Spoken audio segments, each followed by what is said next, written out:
C'est curieux chez les marins ce besoin de faire des phrases. Salut les gens, et ben comme je vous avais dit, je voulais faire une petite vidéo sur comment on apprend qu'on a un cancer. Alors au départ je voulais l'écrire, le problème c'est qu'avec mes doigts et les fourmis c'est un peu compliqué. Donc voilà, ça a commencé avec des douleurs dans l'œsophage en mangeant, où je pensais que tout allait bien dans le meilleur des mondes et que c'était juste des brûlures d'estomac et autres. J'ai eu un super médecin qui m'a dit qu'à la base c'était des brûlures d'estomac, ce qui n'était absolument pas le cas en fait. Et puis grâce à une amie, je suis allé voir dans un hôpital qui m'ont hospitalisé tout de suite, qui m'ont mis sous morphine et qui ont commencé à parler de biopsie et d'autres choses comme ça. Donc j'ai commencé à me douter qu'il y avait quelque chose de pas cool du tout. Et ça s'est fait un petit peu, entre guillemets, je dirais pas en douceur, mais disons quand on m'a appris que j'avais un cancer de l'œsophage, je savais déjà qu'il y avait un cancer, donc ça a été une grosse claque parce que c'est jamais agréable, mais c'était relativement facile à accepter dans la mesure où j'étais un peu préparé. Par contre, le contre-coup, le deuxième, les métastases, c'était un peu plus compliqué. Parce qu'à la base, je m'attendais à ce que ce soit une tendinite dans le bras.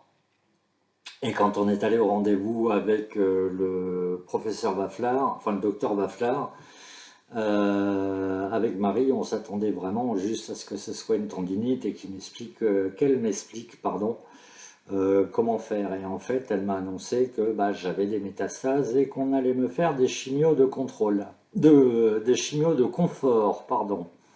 Très joli terme. En gros, pour dire que bah, les métastases, ça n'allait pas partir et que il allait falloir bah, vivre avec ça, avec une espérance de vie qui est relativement réduite. Voilà. Donc sur le coup, c'est un peu compliqué à vivre. Je ne vous conseille pas de le vivre seul parce que c'est pas agréable du tout. Et puis après, on prend conscience de la chose. Et puis, bah, si vous êtes comme moi, vous vous dites que vous avez vécu tellement de choses que tout ce qui vient n'est que du bonus. Donc effectivement, si j'arrive à tenir jusqu'à 70 ans, moi ça me pose aucun problème, soyons très très clairs. Mais voilà, et puis le fait de se retrouver aussi à la clinique derrière, la clinique du Pont de Sèvres, qui est une clinique vraiment vraiment vraiment géniale. Je vais encore parler du docteur Gallimard, ça va encore la faire sourire, mais qui est un docteur de la douleur qui a vraiment trouvé des trucs géniaux.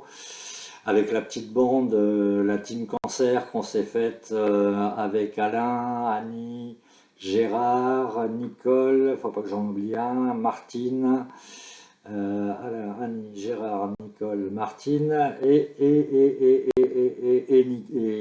non, bah, il m'en manque un. Bref, avec ces gens-là, c'est vraiment agréable, c'est vraiment, on discute de tout, de rien, et puis ce sont des gens qui vont me manquer, parce que ça m'aura vraiment fait reprendre des kilos, c'était vraiment génial, donc voilà.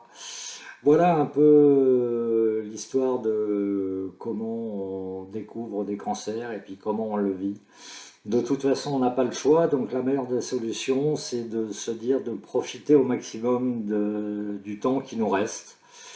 Parce que se plaindre, ça sert absolument à rien, ça ne changera absolument rien. Donc profitez de la vie et c'est la meilleure des choses à faire. Je vous souhaite une très belle fin de journée ou début de journée ou journée selon le temps où vous y êtes. Et je vous souhaite une très belle vie et bah, à bientôt.